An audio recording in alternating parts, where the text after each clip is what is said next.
During the New 52, we had the Red Lantern comic book, and in that, there was the Red Lantern War, Guy Gardner versus ATROCITUS. Who was going to become the ruler of the Red Lanterns? Ever wonder about the leader of the Red Lanterns? How he was deemed to have so much rage that he could be deemed the embodiment of sheer rage? Things begin with Cronus sending the first intergalactic police force into a rogue rampage. No one escapes the Manhunters, and they decided to go ahead and destroy the entire sector of 666. Well, on the planet Ryut, Atros was there, and he was nothing more than a devoted father and husband. He was actually a psychologist by trade, and he was among the rebellion that stood up against the Manhunters as they came to his planet. He tried to save the children. He tried to save the planet. He tried to save anyone. But the Manhunters killed and disintegrated the inhabitants of his entire planet. Atros still remembers his daughter's doll turning to dust in his own hands. Now, depending on the version of the story you hear, this is where he becomes the Red Lantern.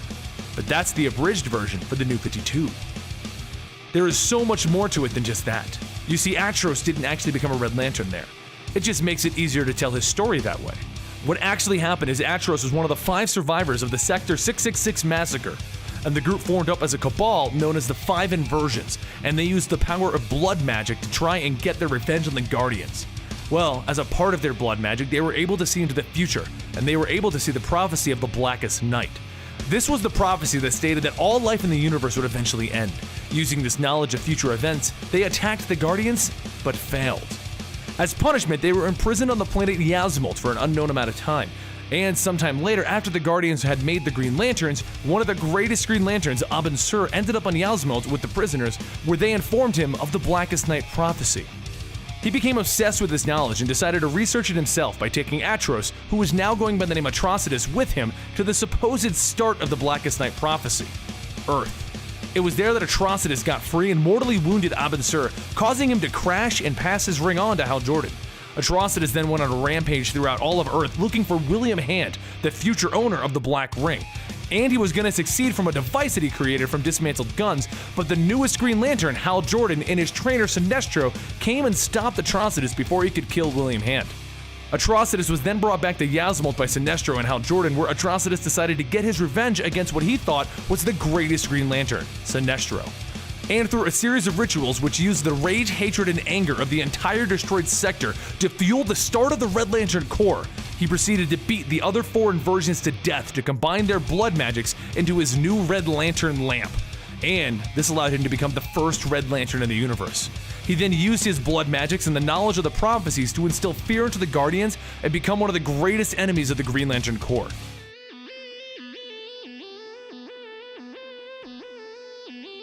On BLEEZ's planet, she is literally the most beautiful woman on the planet, with full feathered wings and a face that makes everyone in her galaxy jealous. As she is bathing, her servant informs her of another suitor that has arrived to ask for her hand in marriage, and he is tall.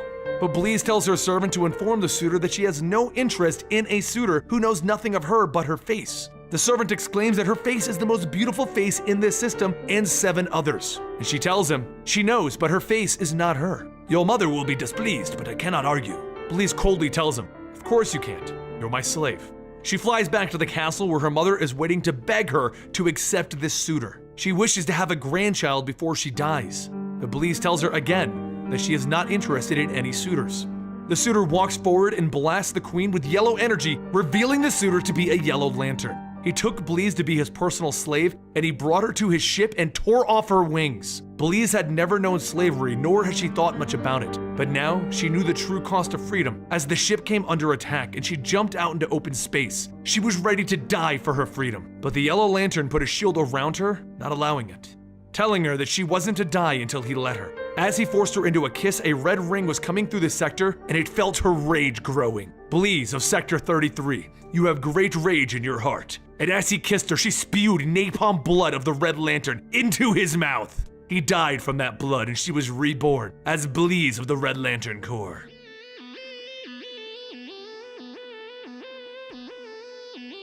DEX-STARR, or Dexter as he was originally named, was a poor kitten in an animal shelter, left alone until a kindly woman arrived and saw a box full of abused kittens. But one thing allowed him to stand out from the rest of them. One thing made him a special kitten. One thing made him a good kitten. Dexter had a beautiful blue coat of fur. The woman took him home and she treated him like her greatest friend ever. She gave him treats, balls of yarn to play with, and the love that he finally desired. Dexter was a good kitty. She gave him a home, so he gave her love. But this wouldn't be the story of a Red Lantern without a little heartache. And one night, someone broke into their home in Brooklyn. We don't know who it was, and we don't know what he wanted. Dexter even tried his hardest to save the woman who saved him. But he was just a young kitten. She died that night. Dexter was kicked out of his home and sent to the streets by the police. They didn't know what he had been through. They just saw him as a contaminant to the crime scene. Our poor kitten walked the streets alone, cold and looking for shelter, until some bratty problem children found him. They thought it would be funny to throw a cat off the Brooklyn Bridge, to leave him in a bag so that he could drown. Why can't everyone just leave Dexter alone? Why can't they let Dexter just be a good kitty? But this, as fate would have it, was where he became a Red Lantern. Dexter of Earth, you have great rage in your heart. And a red ring that was scouring the universe for new recruits attached itself to Dexter's tail, allowing him to become the Red Lantern known as DEX-STARR. He took off into the sky with his new powers, but unlike most Red Lanterns who first turned into a Red Lantern, he didn't kill anyone. And he didn't go on a Red Lantern rampage. He didn't do any of that. He went back to his old home, and he got as close as he could, and he curled up. And he just remembered the woman who gave him a home, who gave him love. And he just said to himself as the tears welled up in his eyes, I find one who hurt you. I kill. I good kitty.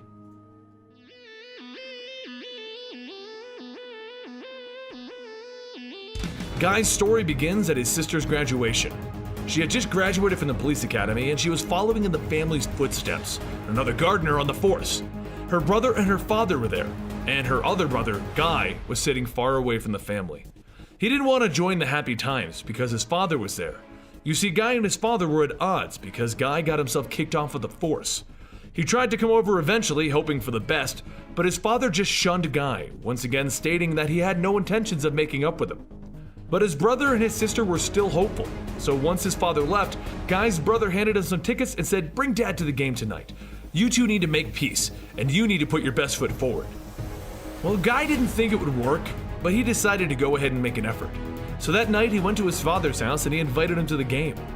But his dad held a lot of anger towards Guy, and they went right into it with his father stating, every gardener in the police force has been honored. They've held medals. It's in the family to be a police officer, and you just couldn't listen. You had to get yourself kicked off the force.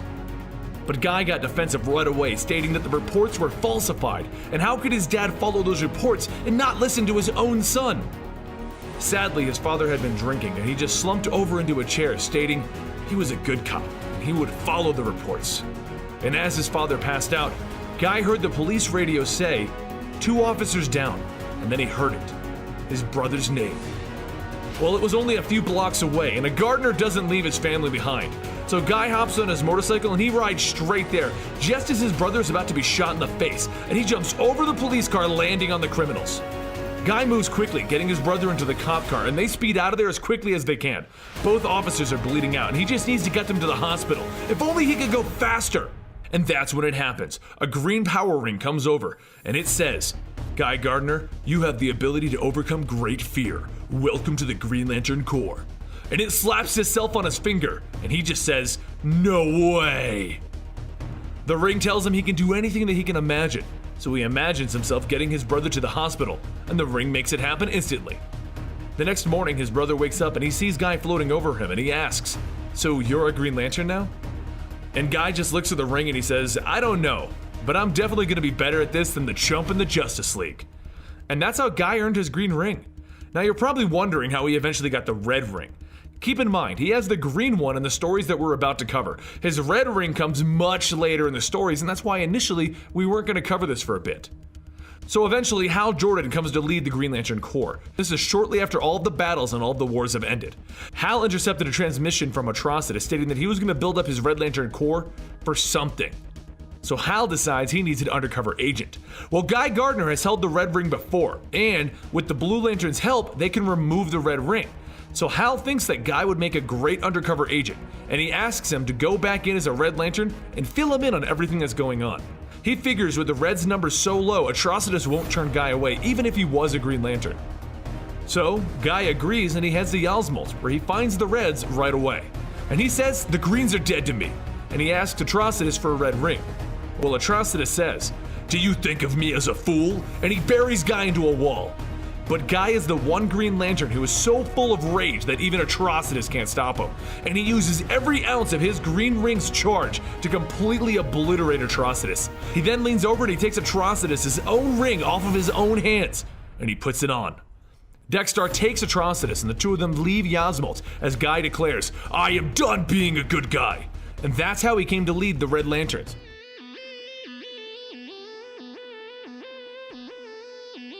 Within the Lantern mythos, there are multiple cores, not just the Green Lanterns. Each is centered around an emotion, and the Red Lanterns are centered around rage. And it's that rage that ATROCITUS intends to use to rebuild the Red Lantern army after the wrath of the First Lantern. But the first thing he needs to do is crush the Green Lantern's method of intel. And then he sends out 10 new rings to 10 new potential Red Lanterns. Over at OA, the headquarters of the Greens, Hal finds Guy working on his motorcycle in his downtime, and Hal asks him, "Can you go to the Reds for me? You're the only member of the Green Lanterns that has ever been a Red before and returned." If Guy goes, he'll be their man on the ground, reporting back to OA with what's happening. Once he's had enough, Hal will get him pulled out using Saint Walker and the Blue Lanterns to purge the Red Ring off of him. But Guy asks Hal, "What if I don't want out?" Back with the Red Lanterns on their homeworld of Yalsmolt, ATROCITUS decides to enact his new plan, and he turns to Rancor, the only human Red Lantern. "We shall dine on your blood, and you shall give us your ability to create constructs." Rancor isn't about to sacrifice himself though, and the Red Lanterns have their first bloody battle amongst themselves until ATROCITUS calls it off.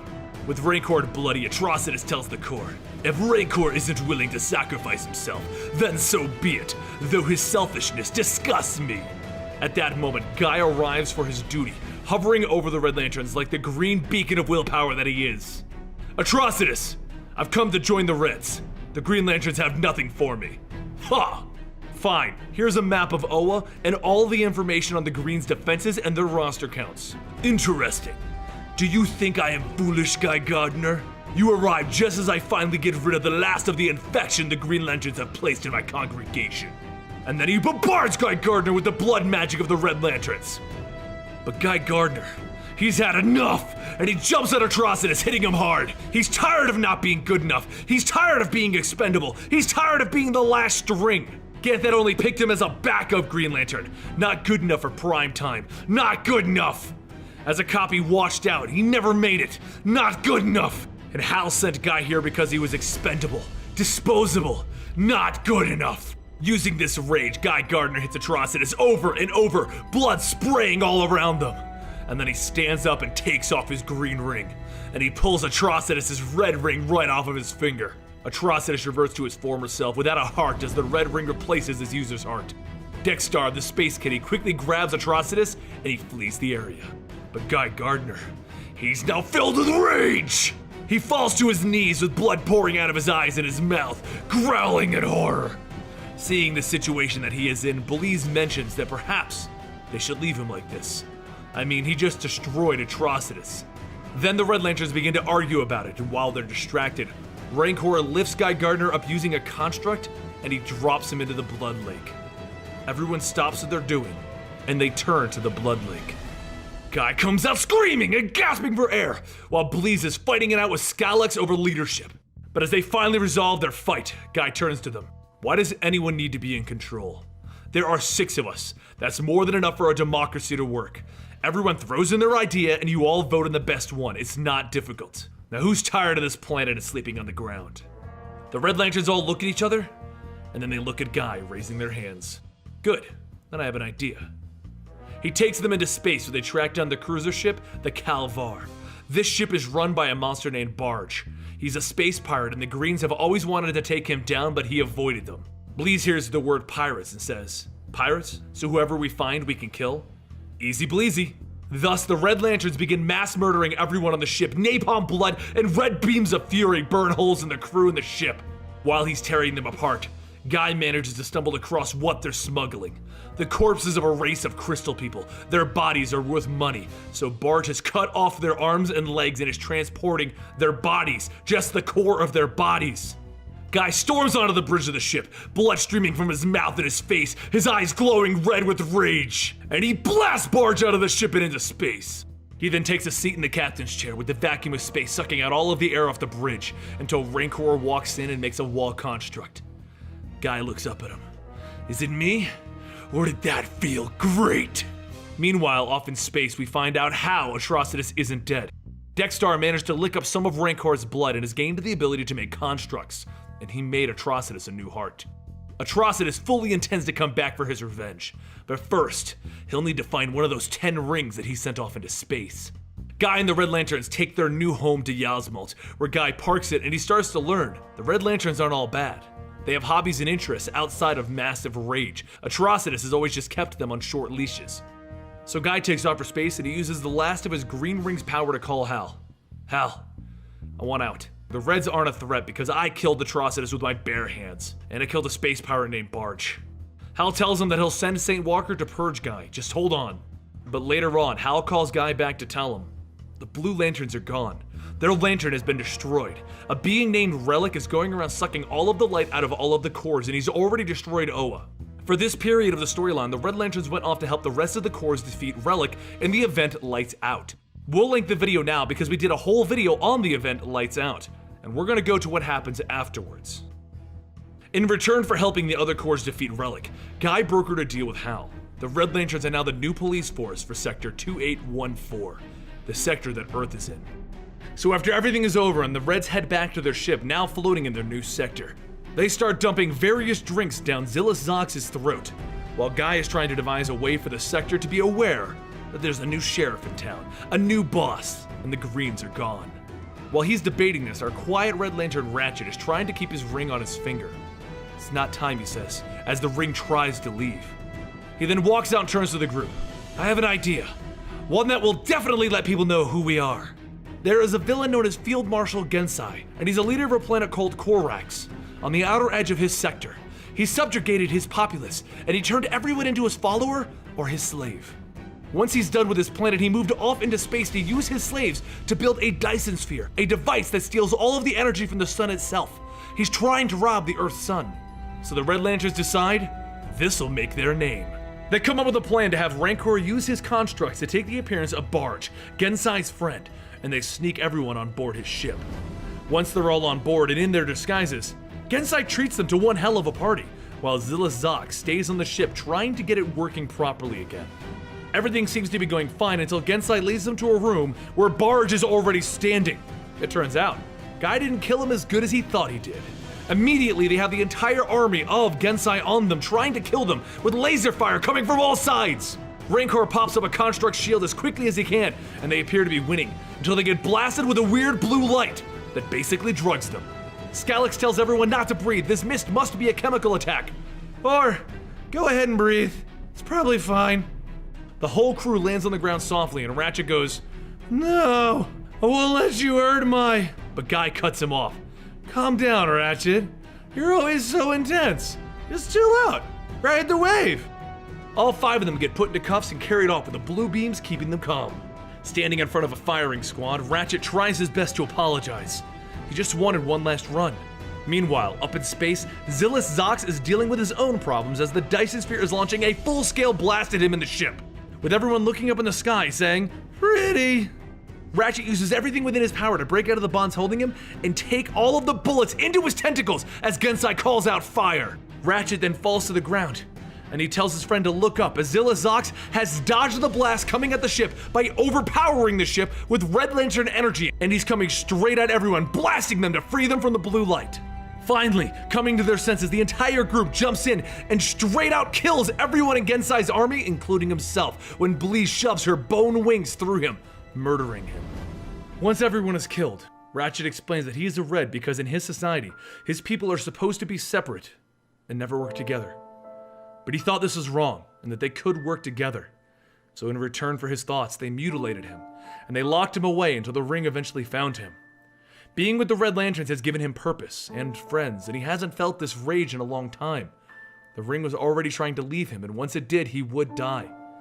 But he wanted to do one last good thing: stop the Field Marshal and save his friends. With Ratchet's sacrifice, the Reds now establish themselves in Sector 2814, and they are now the police of the sector.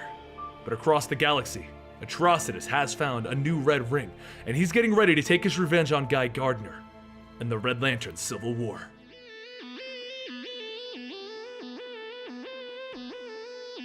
They now stand on Yasmalt, where the race of individuals that they saved have created statues to honor them and to show them how they feel about this. The Red Lanterns are happy with the life that Guy Gardner is forming for them, and that's a good thing because he's happy with his life with them. But they did just lose one of their friends, Ratchet, as his ring left him because he no longer felt rage, but instead he felt family. So BLEEZ and Rancor decide that they're going to go track it down and help whoever the new Red Lantern is, while Guy Gardner decides that he's gonna go do something back on Earth. He looks to Skalix and Zillus. Yo, you guys wanna come? They look at each other, and then they look back at Guy. Yep. So Guy, Skalix, and Zillus all head back to Earth, where they arrive in Baltimore, Maryland. Charm City itself, as Guy tells them, the place where he grew up. A port city? This explains a lot about you, Gardner. And where are the spheres? You guys haven't learned to make buildings out of spheres yet? Honestly, Gardner, this whole place looks a little backwards. All right, insult the guy's home? Come on. It wasn't an insult, Gardner. It's, a very nice port village. You know, I was gonna bring you guys for beers, but you lost those. I'll give your ring some coordinates of things that you might find impressive here on Earth, and I'll catch up with you later. Don't get into any trouble, and the rules are simple. If someone from here doesn't hit you first, you aren't allowed to hit them first. And with that, Guy flies off to Norway. He walks up to the cabin in the middle of nowhere and he knocks on the door. A woman opens the door and blasts Guy with the ice, freezing him. Damn, Tora, that was... But Tora, formerly Ice and one of Guy's old Justice League International partners, tells him, "Don't even say it, Gardner." And Guy grins. Ice cold. She storms off and he melts himself out of the ice. He then walks into her place and he tries to convince her to take him back. He's changed. But she doesn't think that's a good idea at all. Meanwhile, Skalix and Zillus are traveling Earth looking at what are supposed to be amazing sights. First, they go to Arizona, where Zillus calls the Grand Canyon a home. Then they go to Israel to see the Red Sea, and Zillus asks why it's a blue sea. Then they go to the Dome in Paris, and Zillus finally thinks that it's starting to look good. Then, as they're looking at what they're supposed to go look at next, which is Las Vegas, they find themselves meeting the Shadow Thief. She tells the villainous scum that she's here to eradicate any life forms that come to this planet, and she can smell their putrid odors. But Skalix points out that she's wearing an alien suit and is probably just smelling herself. Zillus decides that since this is an Earthling, he'll ask her a question, something that he gets called a lot. He wants to know what a testicle is. And the Shadow Thief hits him! Zillus goes flying and Skalix smiles. Aha! You hit first! Which means it's open season on you, alien! What? No, I'm from Earth, you're the alien! No, you're the alien to me, he tells her as he hits her with his red beam. But her suit is made of shadows and it begins to absorb the red light of rage. Zillus comes flying back in and he hits her with napalm blood. But back with Gardner, he's trying to convince Tora that he's really changed. He even solves problems without punching now, sometimes. At that moment, Skalix calls him up. Gardner, we need you! We got ourselves into a little trouble. Tora looks at him worried. Here, I'll prove it to you. I'll solve this problem without even punching. And they head off to join the argument. Meanwhile, Rancor and BLEEZ have followed Ratchet's ring to its new home and its new user, but when they open the door to the building, they are greeted by a very unsettling sight. ATROCITUS has the new Red Lantern, and he welcomes Rancor and BLEEZ to his new home. Guy and Tora arrive at the fight scene, and they see that the Shadow Thief has both Skalix and Zillus wrapped up. As he shows up, Guy tries the subtle approach. Ma'am, what's the problem here? I'm sure we can work out with some intelligent discourse. This alien filth has defiled our planet, and I will not allow it. Wait, what were they doing to the planet? We did nothing, Gardner! We were simply touring the site you told us to, and she attacked us! Now hit her! You are from Earth and you side with these aliens? Lady, some of my best friends are aliens. Honestly, you sound a little... It's not racist, but it's something, some kind of hate speech thing. Gardner! Skalix whines to him, but then the Shadow Thief cuts him across the cheek. Now you're getting on my last nerve, lady. Guy dodges a few more whips and then he tries to get Skalix free, but Skalix explains that this whole thing is shadow-based. Meanwhile, back with Rancor, BLEEZ, and ATROCITUS, he's having DEX-STARR bombard them with his power. BLEEZ begs for him to stop, and he retorts by asking her if she would like him to stop, like he asked for her help when Guy Gardner beat him to death and took his ring. They then try to throw everything they have at ATROCITUS, but the new Red Lantern has a special power to catch and throw back energies, quickly defeating both Rancor and BLEEZ. Back with Guy, he has the idea to make his light as bright as possible and block out the shadows, since they can't affect it directly. and it works easily, cutting Skalix and Zillus out of their shadow holds. Then, they bombard the Shadow Thief with their light, and Tora freezes her up. Skalix deactivates the Shadow Thief's suit, and Guy goes off with Tora to talk about their relationship. He needs her. He's going through a lot. He's in charge of the Red Lanterns now, and he's coping with a lot of rage, and he needs her to help him connect to Earth, to his sanity. And Tora tells him no. She can't be that for him.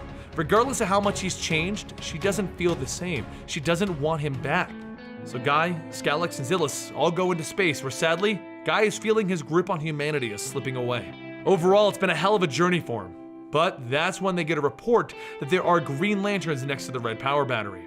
Perfect, he thinks, and he heads back to find Hal Jordan and Supergirl with a red ring? The Green Lanterns came across this Kryptonian with a red ring, and they want Guy's help at giving back her sanity. So they take her and they throw her into the red pool.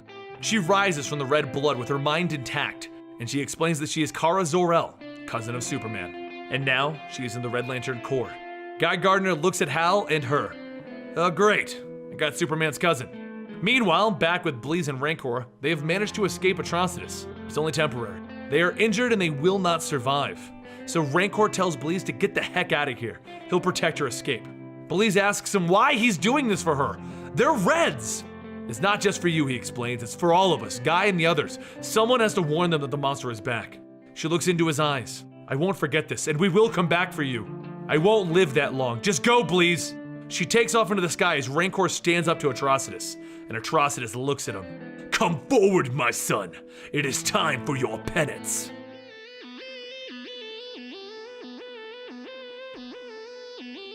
Weeks ago, before Guy Gardner showed up and removed him from power, Atrocitus decided to send off hundreds of Red Lantern rings. He felt that it was time for the Red Lanterns to be a feared entity in the universe once again. A Red Lantern ring is drawn to someone with massive hate and anger in their heart.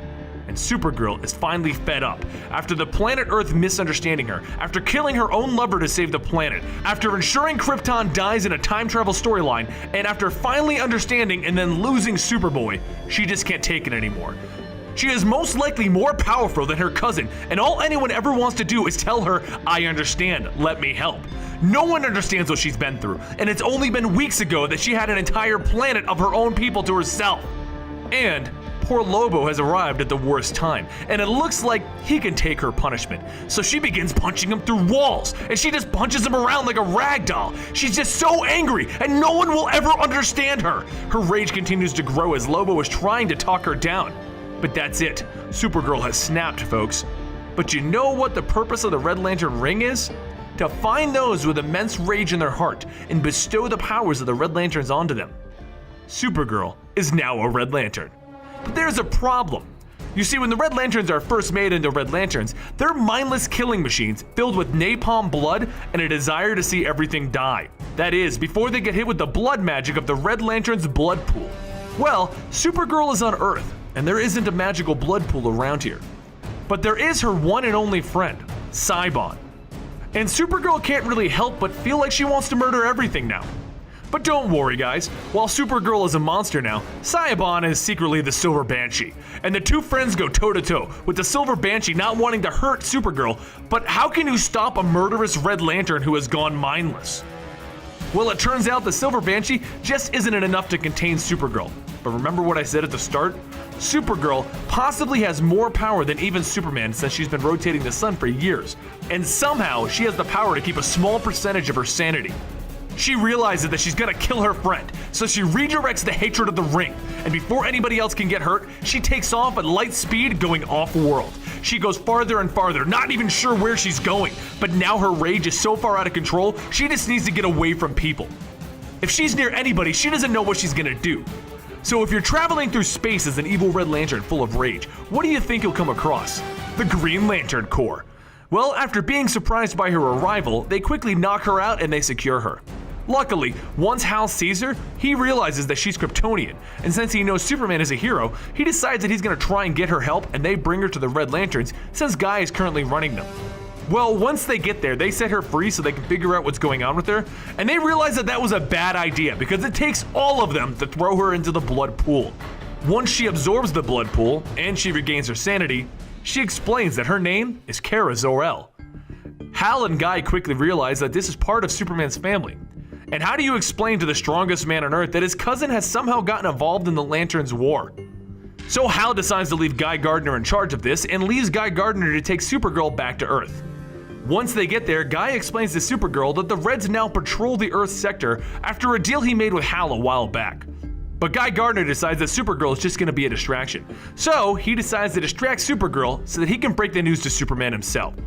Except that she kind of has super hearing and super speed, so she catches up pretty quickly. And it's then that she finds out that there's a downside to having all of this power. The red ring is now connected to her heart, and she's going to be this way forever now. And while at first being a Red Lantern seemed like fun, being this way forever isn't exactly what she was planning. She takes off wanting to be left alone, but Superman tells Guy Gardner, "Don't worry, I got this, I'll talk to her." And she hits him with a boat! Yep, a boat. And then to vent her frustration, she burns a good chunk of the ocean up. With the initial tantrum over, she explains, why didn't anyone tell her about this forever thing before? Why is Guy Gardner keeping that from her? And he tells her, it isn't an easy thing to say, and they figured that Superman could help her. Oh, that's it. She's tired of everyone trying to help her. She never asked for help. Just leave her alone. And with that, it's decided. She's gonna stay with the Red Lanterns, and Superman will have to trust her to help herself.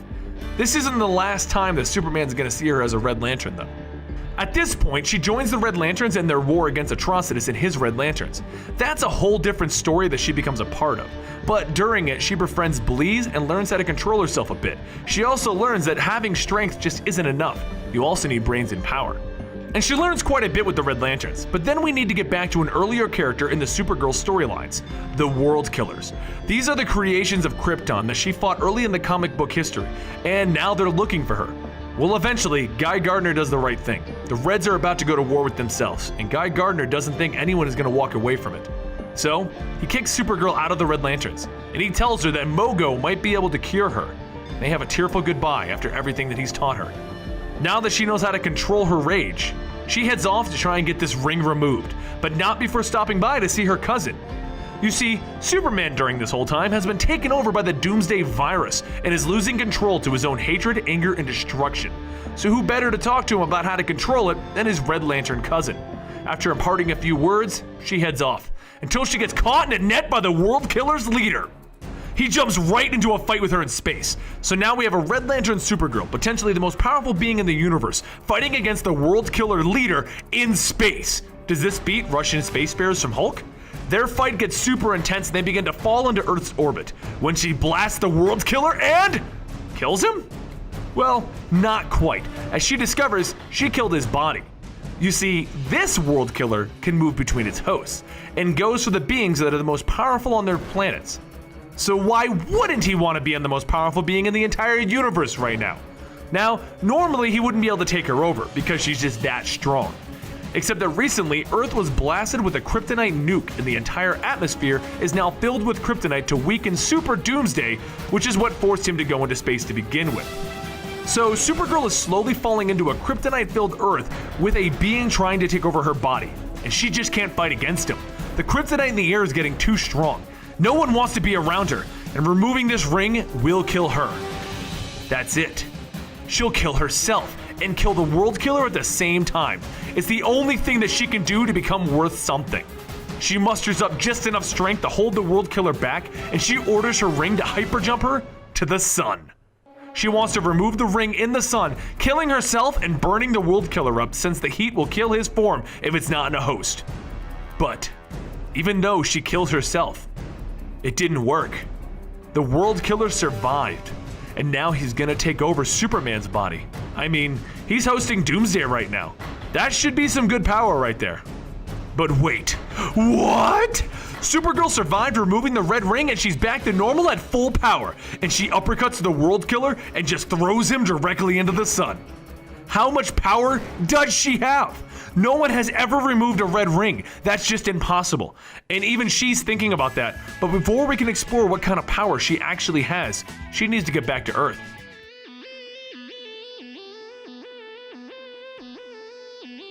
When we last left off, BLEEZ had discovered ATROCITUS was working towards his revenge against Guy Gardner, and Guy was losing his grip on humanity. But as he returned to the Red Power Battery, he learned that there was a new Red Lantern in their core, the cousin of Superman, Kara Zor-El. After trying to get her to not drink beer and then tricking her into coming back to Earth, he talked it over with Superman, and while Superman wasn't too happy about the whole her being a Red Lantern thing, he did leave her to her own devices, and her decision was to return and join the Red Lantern Corps. If you want to know more about her journey directly, we have an older video called Red Daughter of Krypton that explains where that story went. But BLEEZ managed to get away from ATROCITUS and she crash lands onto the Red Lantern planet of Yasmalt, and she manages to get out the words, ATROCITUS. They bring her to the infirmary and she explains that she went there with Rancor to get Ratchet's ring, and they found ATROCITUS and he beat them both near death. She gets out of bed and begins looking for her clothes. She plans to go back for Rancor, with or without Guy. So Guy calls in his new Red, Supergirl, so that she can hold BLEEZ back while he figures out what's going on and what ATROCITUS' plans really are. BLEEZ tries to push her way past Kara, but that's not going to happen. Meanwhile, in a foreign world, a new Red rises, the Judge. She deems the people of her planet guilty, and she begins to slaughter them all. Seeing a huge power fluctuation coming off of a planet, Guy grabs every Red, even the recovering BLEEZ, and they head down to the planet to find the entire city burning. The question comes up, could one Red have possibly done this on their own? They are interrupted by some very scared locals who inform Guy that they don't need any more of these Red Lanterns. First they had the Judge, and then the one with the cat, and Guy stops him right there. He knows what this means. ATROCITUS beat him to this planet with his little cat DEX-STARR. Down below, ATROCITUS stands with DEX-STARR looking at a very powerful new Red Lantern. The Judge disappears from his sight, but DEX-STARR has this on lockdown, and he leads his master to the new very powerful Red Lantern. Meanwhile, Supergirl and BLEEZ are flying through the city looking for the same Red Lantern. But they take damage from the locals who are scared and attacking anything in red, so BLEEZ has to land and recover. Her wounds are nowhere near healed enough to actually get into real combat, which leaves Supergirl to go in the search by herself using her X-ray vision. She eventually tracks down the Judge as the Judge is trying to judge the planet guilty, and Supergirl hits her with a blast from her ring, telling her that's enough. The Judge asks what she is, and Kara tells her, a Red Lantern. Confused by what a Red Lantern is, the Judge throws Kara back. Furious, Kara gets back up and she tries to control her anger, but the Judge charges at her. Everyone on this planet must pay for their crimes today, including you! She taps into Kara's mind and she sees everything that is filling her with rage, the destruction of Krypton, losing its revival, hell betraying her in her battle with Superman. And then she deems Supergirl innocent. Flawed and dangerous, but young and innocent. So the Judge leaves Kara, telling her that she understands her now. But since they aren't fighting anymore, Kara flies over to her and explains that there is blood on Yasmalt that can help clear her mind. And they brought it on their ship, which they brought from the planet. If the Judge will wait here, she'll bring it to her. So Kara flies off to get the blood, and ATROCITUS sees her, and he tells his ring to track her movements, while he walks over to have a talk with this new Red Lantern. The Judge grabs him and looks at his life. DEX-STARR jumps in to save his master, but is thrown aside by the power of this new Red. DEX-STARR then puts on Red Lantern armor and gets ready to fight, but ATROCITUS tells him, do not fight the Judge. Let the Judge see his past. The Judge stops. I cannot judge you. You have done terrible things, but you think what you have done is right. They are correct in your mind. I've never encountered someone so utterly convinced that what they are doing is correct. Meanwhile, Kara goes into space and grabs the vat of red blood and tears it apart over the city. The red blood of Yasmalt begins to rain down on everything, from the Judge, the city, all the way to ATROCITUS, and she drops to the ground with her mind clearing. This would be a good solution, except that it empowers ATROCITUS. He begins to command the blood and swirl it around, using it to his advantage. Kara blasts it with her heat vision, causing a massive explosion of blood and fire, turning the bloodstorm into a burning bloodstorm. BLEEZ slaps Kara. Stop and think! But Guy has an idea. It's never been done before, but they have no other option. He has all of the Red Lanterns join hands, and they use their rings with the blood magic, and they command the blood to retreat into the sky and back into space. While Skylex says that they should leave while they can, Guy explains that he's done playing hide and seek. He rockets down to ATROCITUS as he's trying to get the new Red, and now the Judge's mind is clear.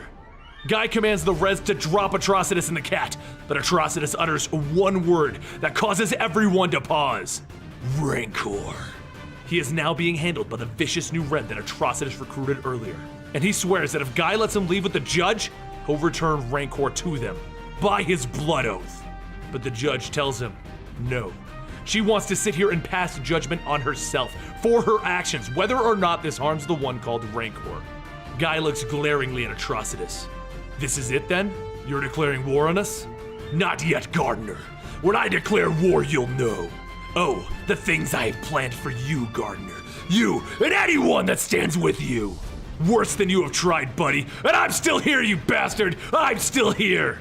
With that, ATROCITUS leaves the planet with DEX-STARR. But as Gardner and his Reds leave the planet, he tells his team, it's time to get Rancor back.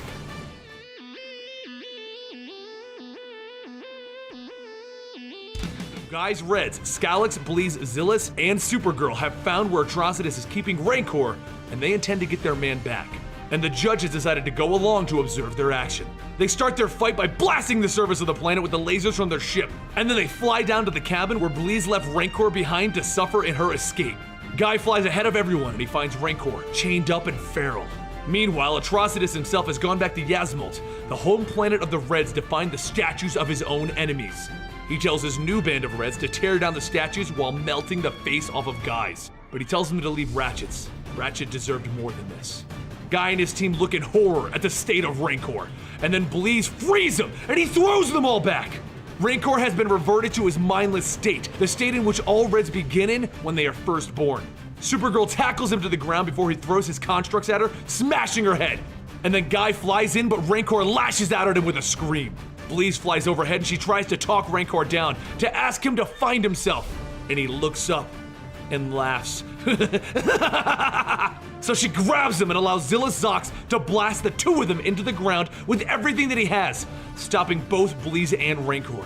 They then take Rancor back to the ship and put BLEEZ into the medibay before returning to Yasmalt, where they find the end result of ATROCITUS' work. He destroyed the red power battery and poisoned the blood in the lake that they would have used to clear Rancor's mind. ATROCITUS has now declared war. Guy turns to Kara, Supergirl, and tells her, we need to talk. He tells her that she needs to find her own way. She needs to find a way to cope with her rage and find a way to remove that ring. She is destined for so much more than the life of a Red Lantern. Furious, she turns to him. You're kicking me out? I don't want to drag you down with us, Kara. I don't think we'll be able to walk away from this one. Go find Hal Jordan. He'll help you remove that ring, and you can live your life.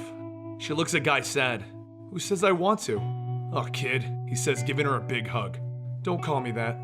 The next day, Guy sees his old friend John Stewart, where he explains the full story. Hal Jordan sent him in to spy on the Reds, and he killed ATROCITUS and took his ring. But that damn cat DEX-STARR found a way to revive ATROCITUS.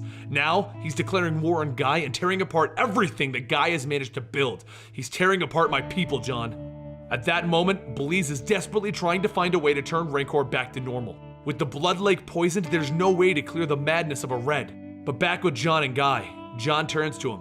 Why'd you do it? I never understood that, Guy. The Reds are not heroes, they are monsters. Been thinking about that a lot lately, and I realize I wanted revenge of myself. Back on Yasmalt, BLEEZ cuts her own arm and she begins trying to feed Rancor. She's hoping her blood will clear his mind. She needs him back. And Rancor sends out his constructs to grab her just as Zillus sees what's going on. He runs over to save her and he calls up Skalix for help. But Skalix left Yasmalt to check on a signal back in his home world. That's when he discovers a new Red Lantern blood pool built on his former homeworld, and ATROCITUS standing there with a full batch of new Reds. ATROCITUS grabs Skalix and he demands that DEX-STARR kill him. But Skalix asks him, did you reveal my revenge? Did you come to my world to kill those that made me suffer? I did. I knew it! I came to join you for helping me. Please, ATROCITUS! So ATROCITUS allows Skalix to see his new plan, as he launches hundreds and hundreds of new red rings into the sky. ATROCITUS then moves his new Reds and the new rings to the one place that he can get his revenge on Guy Gardner, Earth. They begin destroying the cities all over the planet Earth to get everyone's attention, and then, with the people of Earth filled with rage that someone would attack them and cause an alien invasion, they spew red rings all over the planet. Individuals all over become the new Red Lanterns, and the planet fills with an entire army of rage-filled monsters.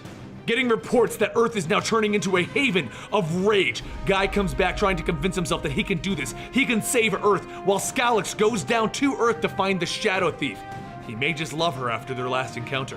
When Supergirl left, she did find a way to clear her red ring, and if you want to know more about that story, then make sure you check out our Red Daughter on Krypton storyline. We've already got a video as to what she did.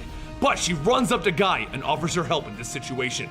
But while this is going on back on Earth, Guy sent his ship to ATROCITUS' new Blood Lake, where Zillus blows up the Blood Lake. The 2 remaining Reds in the surface try to figure out what they're going to do, and that's when Rancor stands up. I was getting sick of this crazy act. He then radios down to the surface. I'll deactivate the ship's defenses so you can take the ship. Meanwhile, back on Earth, BLEEZ is riding on a ship from the aliens that they met way back with Ratchet, the ones that have a calming technology. And to return the favor for saving them, they bombard the entire planet with this calming beam. Every Red on the surface calms down, and they stare up at the pretty blue lights. Which may have worked if ATROCITUS didn't tear the ship apart and take BLEEZ hostage. Back with Zillus and Rancor, he walks onto the bridge and Zillus turns in shock. You're back? You turned on us? Not exactly. And he punches Zillus's eye out of its socket. Back with BLEEZ, ATROCITUS is preparing to kill her when Guy and Supergirl come to her rescue, and ATROCITUS vanishes before they can all get into a fight. Back with Rancor, he's standing still after he just turned on the self-destruct mechanism, and he says to himself, not this again. We've been over this. You can't fight me. And he begins to vomit up a giant worm that he then rips in half, and as its red ring flies off, he grabs it. This will come in handy. He turns and apologizes to Zillus, explaining that it was the worm, and when the worm hurt Zillus, he got so angry that he was finally able to vomit up the worm controlling him. Zillus struggles to get out the words. Forget this place. Go help Gardner. He'll need you. Rancor apologizes again, and he leaves Zillus there. Zillus struggles to pull himself to the ship's controls. If he's going to die, he's gonna do it in style. And he flies the ship directly into ATROCITUS' base. Back on Earth, ATROCITUS gathers up his new Reds and he forms his new army, prepared to finish this with Guy Gardner. Skylax arrives back at the new Blood Lake and he sees Rancor alive and well. And then he calls up Guy. My mission failed, Gardner. The new Blood Lake is gone, and I can't turn Shadow Thief back to normal. I wasn't able to stop ATROCITUS from the inside, but I did find Rancor. Guy tells him it's fine. They tried. BLEEZ and him are going to go back to Yasmal to end this, and ATROCITUS is taking a whole slew of new Reds with him. But he tells Skylax and Rancor not to go there. It's been nice working with all of them. Gardner out. As Gardner goes back to Yasmal, John tries to call him to ask what's happening on Earth, and Guy tells him it's fine. He fixed Earth. Who knew it? Guy Gardner can actually do his job. Now listen, John. Word of this will get back to Hal and he's gonna blame himself for this. Dude's not happy unless he's feeling guilty for something. Tell him I became a Red because he asked, but I stayed one because I wanted to. None of this is on him. Guy, just tell me where you are. Gotta go, John. Be well. At that moment, ATROCITUS arrives, demanding Gardner. He sends in all of his new Reds to find him, but that's when Skylax, Rancor, and the Shadow Thief all arrive and begin fighting it out with ATROCITUS' army. Everyone is getting thrown all over, and Reds are dropping like flies. Even DEX-STARR is finally getting smashed, hissing, "No fair!" No matter what though, Gardner's team cannot fight against the amount of Reds that ATROCITUS brought to the fight, and that's when the judge finally joins the battle. But she doesn't fight. She finally judges, and she's decided that none of these Reds deserve clemency. And she blows herself up, dropping everyone, as Guy calls to Rancor to put a shield around them.